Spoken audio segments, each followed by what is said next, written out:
سورہ بقرہ کے چوتھے رکوع میں اللہ رب العزت نے تخلیق انسانیت یا تخلیق آدم کا تذکرہ فرمایا ہے کہ اللہ رب العزت نے انسان کو پیدا کرنے کا فیصلہ فرمایا اور انسان کے پیدا کرنے میں حکمت یہ بیان فرمائی کہ اللہ رب العزت دنیا میں اپنا خلیفہ بھیجنا چاہتے ہیں۔ تو اس سے معلوم ہوا کہ انسان اس کائنات میں، اس دنیا میں اللہ رب العزت کا خلیفہ بن کر کے زندگی گزارتا ہے۔ خلافت یہ اللہ رب العزت کی طرف سے انسان کو عطا فرمائی گئی ہے۔ براہ راست اللہ رب العزت کی خلافت انبیاء علیہم السلام کو حاصل ہے کہ نبی اللہ کے خلیفہ ہوا کرتے ہیں، اور سرکار مدینہ سید دو عالم صلی اللہ علیہ وسلم پر جب نبوت ختم ہو گئی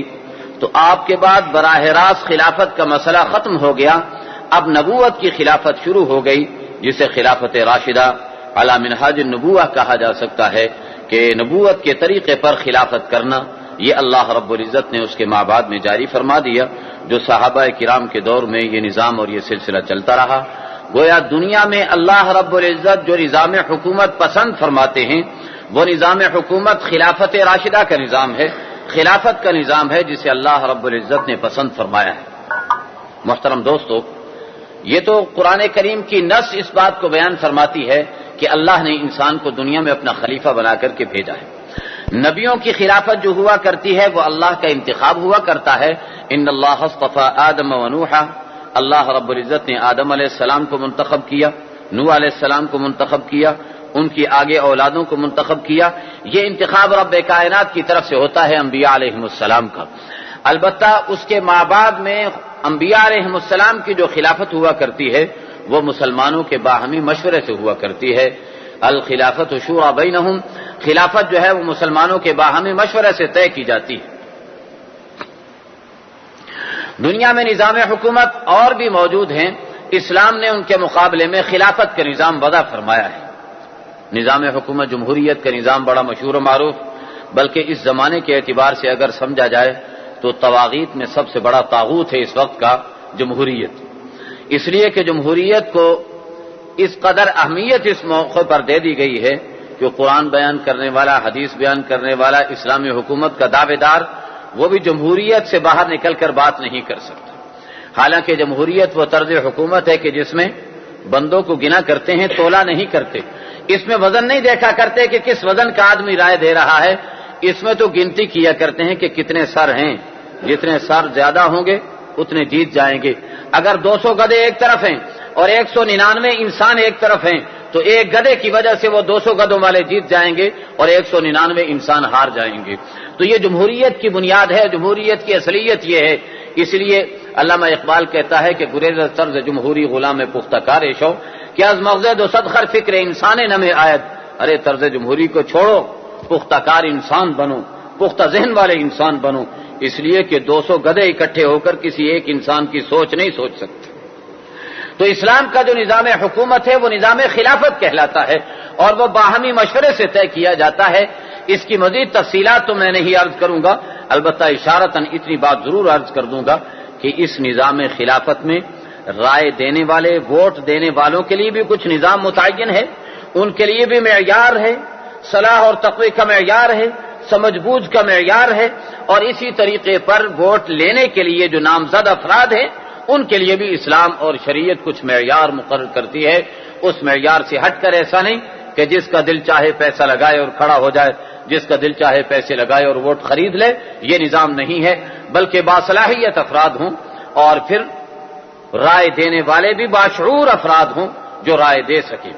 اور پھر اس کے بعد اس کے نتیجے میں جو مجلس شورا منتخب ہوتی ہے تو اس میں بھی اسلام کا نظام یہ ہوا کرتا ہے کہ اس میں مجلس شورا جو ہے وہ مادر پدر آزاد نہیں سمجھی جاتی، بلکہ انہیں قرآن کریم کی سپریمیسی تسلیم کرنی پڑتی ہے، قرآن کریم کی بڑائی کو ماننا پڑتا ہے کہ قرآن کا اصول آخری اصول ہوگا، قرآن کا حکم آخری حکم ہوگا، جتنی قانون سازی کی جائے گی وہ قرآن کے دائرے میں رہ کر کے کی جائے گی، قرآن کریم کے دائرے سے نکل کر کوئی قانون سازی نہیں کی جا سکتی۔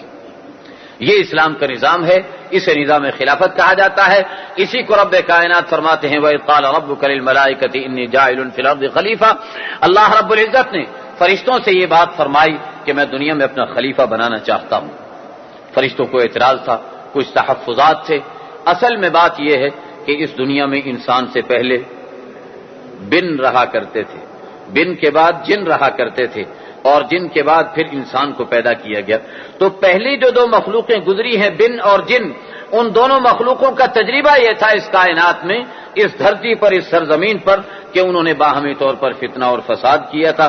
آپس میں لڑائی جھگڑے کیے تھے، اللہ کے احکام کو پورا نہیں کیا تھا، جس کے نتیجے کے اندر اللہ نے انہیں ایک طرف ہٹا دیا، معزول کر دیا خلافت کے درجے سے، اور اللہ نے انسان کو خلافت کا تاج پہنانے کا فیصلہ کر لیا۔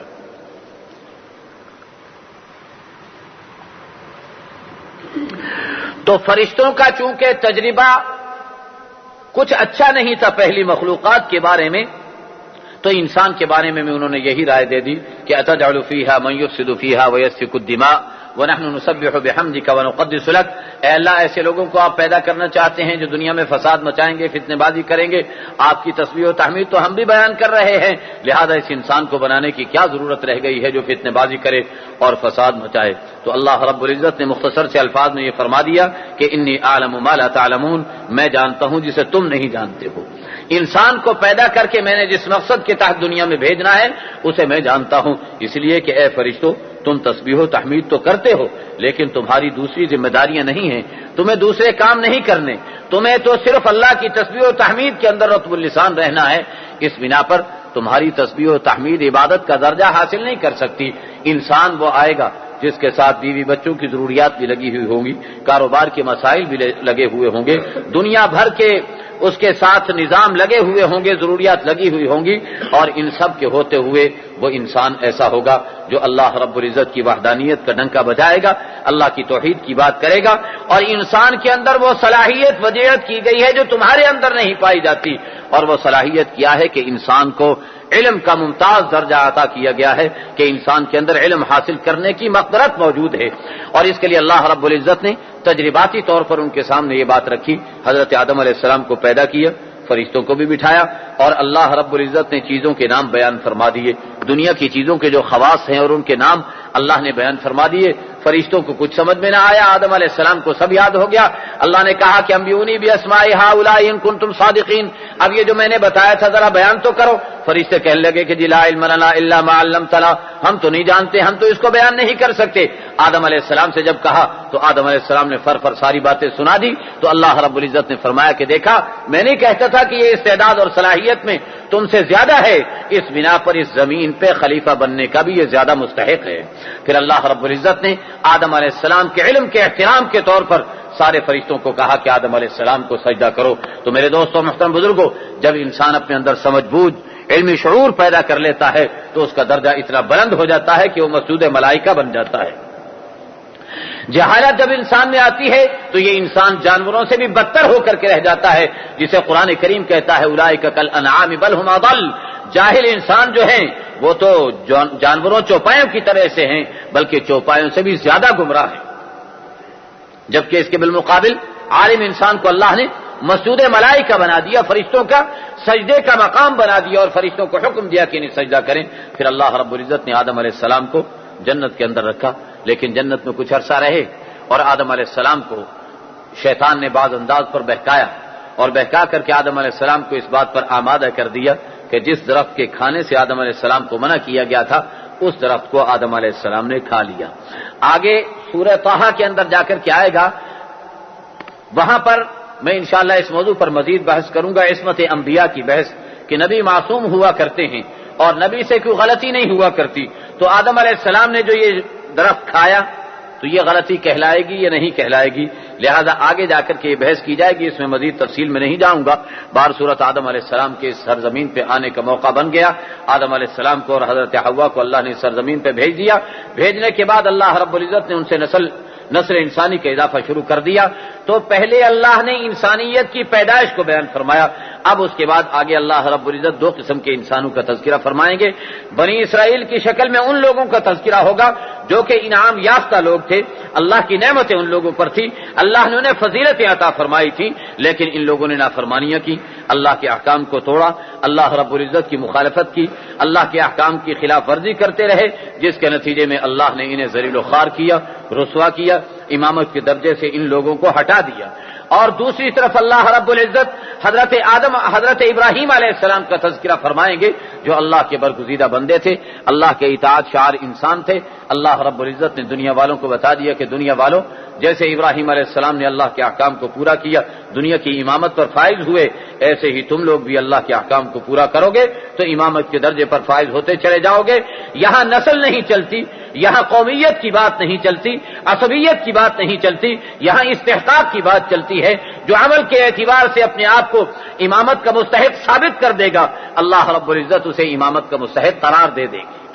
تو یہاں پر یہ نہیں ہوگا کہ کون کس کی اولاد ہے، کس کی نسل میں سے ہے، اس بات کو مد نظر نہیں رکھا جائے گا، بلکہ یہ بات ہوگی کہ کس شخص نے عمل کے ذریعے سے اپنے آپ کے اندر امامت کا استحقاق ثابت کر دیا۔ تو بنی اسرائیل حضرت یعقوب علیہ السلام کی اولاد، چونکہ حضرت یعقوب علیہ السلام نبی، ان کے والد حضرت اسحاق علیہ السلام نبی، ان کے والد حضرت ابراہیم علیہ السلام نبی، انبیاء علیہ السلام کا خاندان اور ان کی نسل ہے، اور ان لوگوں کو اللہ رب العزت نے ان کے اندر نبوت پیدا فرمائی۔ علماء نے لکھا ہے کہ 12,000 نبی پیدا ہوئے ہیں بنی اسرائیل قوم کے اندر، 12,000 نبیوں کی قوم، جس کے اندر 12,000 انبیاء پیدا ہو چکے ہوں، لیکن اس قوم نے بھی جب اللہ کے احکام کو توڑا اور اپنی عادات بد کو نہ چھوڑا، تو اس کے نتیجے کے اندر ان لوگوں کے لیے دنیا کے اندر بھی رسوائی اور ذلت و خواری رہی، اور کل قیامت کے دن تو انہیں ذلت و خواری اٹھانی ہی پڑے گی۔ تو ان لوگوں کی عادت کیا تھی؟ ان لوگوں کے اندر عادات یہ تھی، پہلی بات تو یہ ہے کہ ان لوگوں کے اندر اللہ رب العزت کے حکم کو ماننے کی بجائے اعتراض کا مادہ پایا جاتا تھا۔ جو حکم دیا جائے اس پر اعتراض شروع کر دیں گے کہ یہ آپ نے کیوں کیا، یہ کیوں کیا، ایسا کیوں کیا، ویسا کیوں کیا، یہ ان کے اندر اعتراضات شروع ہو جاتے تھے۔ اور نبی کریم صلی اللہ علیہ وسلم نے ارشاد فرمایا کہ لوگوں، جب تمہیں کسی عمل کے کرنے کا حکم دیا جائے تو جتنا تم سے ہو سکے کر لیا کرو، اور اس کی کھود کرید کے اندر نہ لگا کرو، اس لیے کہ تم سے پہلی قومیں صرف اس بنیاد پر ہلاک ہوئی تھیں کہ ان لوگوں نے اعتراضات کا مادہ ان کے اندر پایا جاتا تھا اور سوال در سوال شروع کر دیا کرتے تھے وہ۔ چنانچہ یہ بات آپ بنی اسرائیل کے اندر بڑی تفصیل کے ساتھ اس بات کو دیکھیں گے کہ ان کے اندر یہ اعتراض کا مادہ، کہنے لگے کہ جی ہم تو اللہ پر اس وقت تک ایمان نہیں لائیں گے جی جب تک کہ حتی نر اللہ جہرا، ہم اللہ کو اپنی آنکھوں سے دیکھے تو مانیں گے، اگر ہمیں اللہ ہمارے سامنے نظر نہیں آتے تو ہم اللہ کو ماننے کے لیے بھی تیار نہیں۔ آج بھی ایسے لوگ پیدا ہو سکتے ہیں کہ جی اللہ کو ہم نہیں مانتے جب تک ہمیں نظر نہ آئے۔ جی حضرت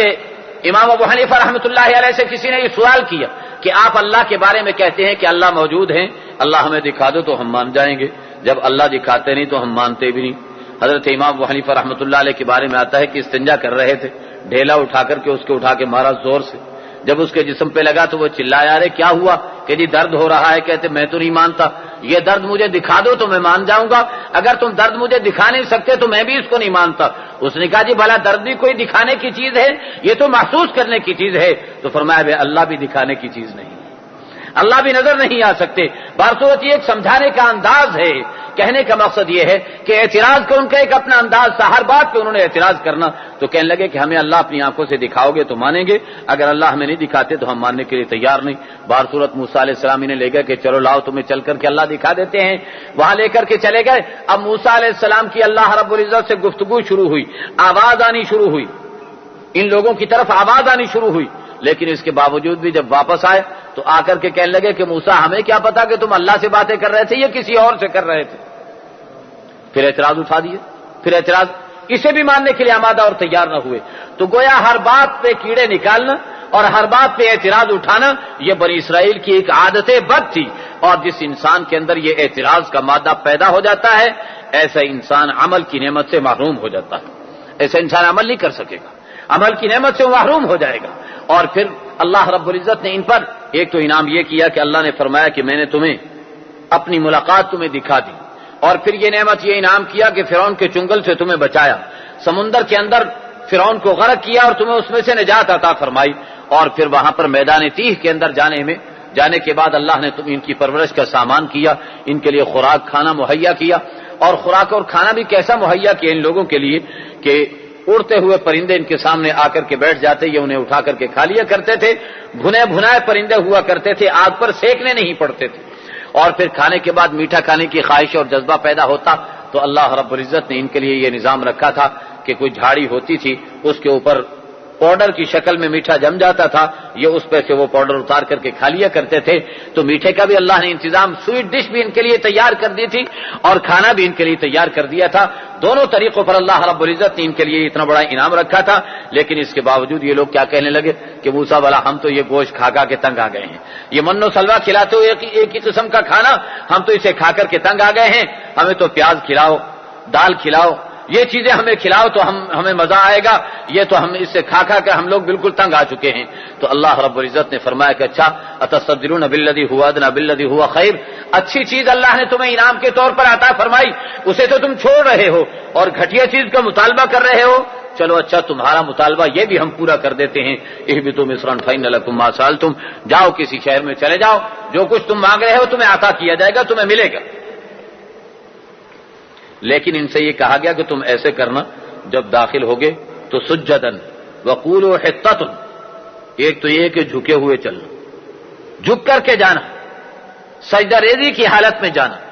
اور دوسرا کہتے جانا حطۃ، اے اللہ آج تک جتنے گناہ ہو گئے ہمارے گرا دو، ہمیں معاف کر دو، اے اللہ جتنے گناہ ہو گئے ہمیں معاف کر دو، یہ کہتے ہوئے چلے جانا۔ تو انہوں نے کیا کیا، یوں اکڑتے ہوئے جا رہے ہیں، اور بعض روایتوں میں آتا ہے کہ بیٹھ گئے اور بیٹھ کر سرین کے بل گھسٹتے ہوئے جا رہے ہیں اور کہہ رہے ہیں حنطۃ فی شعیرۃ، حنطۃ فی شعیرۃ، ہمیں تو گندم چاہیے اور جو چاہیے، ہمیں تو گندم چاہیے اور جو چاہیے۔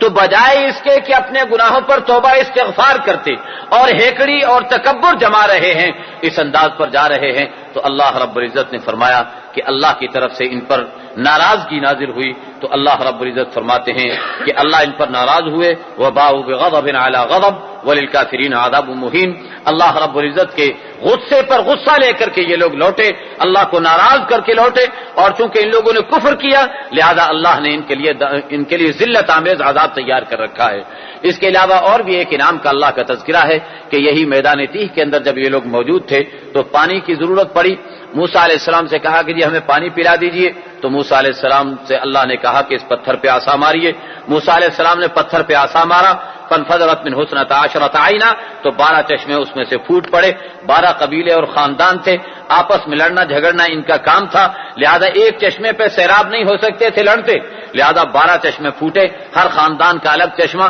اپنا اپنا پانی پیے، جب پانی پی لیتے وہ پتھر اس طرح سے اس میں سے پانی نکلنا بند ہو جاتا، موسیٰ علیہ السلام اسے محفوظ کر کے رکھ لیتے۔ کہتے ہیں کہ چوکور پتھر تھا، اسرائیلیات میں یہ بات موجود ہے، قرآن نے صرف پتھر کا تذکرہ فرمایا ہے، اسرائیلیات میں یہ بات ہے کہ چوکور پتھر تھا جسے موسیٰ علیہ السلام اپنے ساتھ رکھا کرتے تھے، اور جب پانی کی ضرورت پڑتی عصا مارا اس میں سے پانی کے چشمے پھوٹ پڑا کرتے تھے۔ یہ بھی اللہ کا ان کے لیے بڑا انعام اور بہت بڑی نعمت تھی اللہ رب العزت کی طرف سے۔ اور عصائے موسیٰ کو اس طریقے پر استعمال کرنے میں بھی ایک حکمت ہے، کبھی تو اللہ فرماتے اسے ڈال دو سانپ بن جاتا ہے، کبھی فرماتے پانی پہ مار دو پانی راستہ دے دیتا ہے، کبھی فرماتے پتھر پہ مار دو پتھر سے پانی نکلنے لگ جاتا ہے۔ یہ سب کچھ بتانا مقصود یہ ہے کہ عصا اور لکڑی کا مارنا ڈالنا اصل نہیں، بلکہ اللہ کے حکم کو ماننا اصل ہے۔ آپ اللہ کے حکم کو مانتے چلے جا رہے ہیں، ہندی کی چندی نہیں کرتے کہ اے اللہ میں کیوں پانی پر ماروں، اے اللہ میں کیوں اس عصا کو پھینکوں، اے اللہ میں کیوں اسے پتھر پر ماروں۔ آج کل ہمارے اندر پایا جاتا ہے نا جی اعمال کی فلسفہ آف اسلام، فلاسفی آف اسلام۔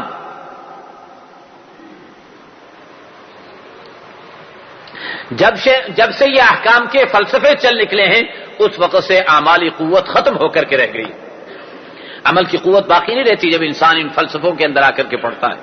اور موسیٰ علیہ السلام کے عمل کے اندر یہ دعوت ہے دنیا والوں کو کہ دنیا والوں یہاں اللہ کا حکم جب ماننا ہوگا تو اللہ کے حکم کے سامنے عقل بھی پانی بھرتی ہوئی نظر آئے گی۔ یہاں پر تم اگر اپنی عقل کو لگانے کی کوشش کرو گے تو یاد رکھنا عقل کی گتھیوں میں الجھ کر عمل کرنے سے عاری ہو کر کے رہ جاؤ گے۔ یہ نہیں کہا جاتا کہ اسلام عقل کے خلاف ہے، البتہ یہ ضرور کہا جاتا ہے کہ عقل اسلام کی روشنی کے بغیر کام نہیں کر سکتی، لہذا عقل کو اسلام کی روشنی میں چلانے کی ضرورت ہے۔ اس کے بعد اللہ رب العزت نے وضاحت کے بعد لوگوں کا دعویٰ یہ تھا کہ جو یہودی بنے گا تو مسلمان ہوگا، اور بعض لوگوں کا دعویٰ یہ تھا کہ جو عیسائی بنے گا تو وہ صحیح انسان کہلائے گا، اور بعض لوگوں کا دعویٰ یہ تھا کہ جو مشرک ہوگا، مشرکین کا دعویٰ یہ تھا کہ ہم صحیح راستے پر، یہودیوں کا دعویٰ تھا کہ ہم صحیح راستے پر، عیسائیوں کا دعویٰ تھا کہ ہم صحیح راستے پر۔ قرآن کریم نے اعلان کر دیا واشگاف الفاظ میں، ان الذین آمنوا والذین ہادوا والنصارى والصابئین من آمن باللہ والیوم الآخر، چاہے مسلمان ہوں، چاہے عیسائی، یہودی، نصرانی ہوں، کوئی اس کے اندر پابندی نہیں، جو بھی اللہ اور آخرت پر ایمان لائے گا فلا خوف علیہم ولا هم یحزنون، تو ان لوگوں پر کوئی خوف نہیں ہوگا، یہ لوگ کسی قسم کا غم اٹھانے والے نہیں بنیں گے۔ تو معلوم ہوا کہ اسلام کسی برادری، ذات پات اور رشتہ داری کا مذہب نہیں، بلکہ جو بھی اسلامی اصولوں کو تسلیم کرے گا کل قیامت کے دن اس کے لیے عزتیں اور رفعتیں اللہ کی طرف سے اسے عطا فرمائی جائیں گی۔ اس کے بعد ایک واقعہ قرآن کریم نے ذکر کیا ہے جس کے نام سے سورہ بقرہ کا نام البقرہ رکھا گیا، اور وہ واقعہ یہ ہے کہ بنی اسرائیل میں ایک قتل ہو گیا، رشتہ داروں نے خود ہی قتل کیا تھا وراثت اور جائیداد کو لینے کے لیے، اور پھر اپنے آپ کو چھپانے کی کوشش کی۔ تو ان لوگوں نے آ کر کے موسیٰ علیہ السلام سے پوچھا کہ جی ہم کیا کریں، ہمارا رشتہ دار کے قتل کا کیسے پتہ چلے گا؟ تو حضرت موسیٰ علیہ السلام نے بتایا کہ بھائی اللہ رب العزت کے ارشاد کے مطابق بتایا کہ آپ لوگ ایسے کریں، ان اللہ یامرکم ان تذبحوا بقرہ، اللہ تعالیٰ کہتے ہیں کہ گائے کو ذبح کر دو۔ تو کہنے لگے اتتخذنا ہزوا، موسیٰ مذاق کر رہے ہو ہمارے ساتھ؟ نعوذ باللہ من ذالک، وہی اپنی عادت پہ لوٹ آئے، بجائے اس کے کہ اللہ کا حکم سمجھ کے عمل درآمد کر لیتے، کہنے لگے اتتخذنا ہزوا، ہمارے ساتھ مذاق کر رہے ہو؟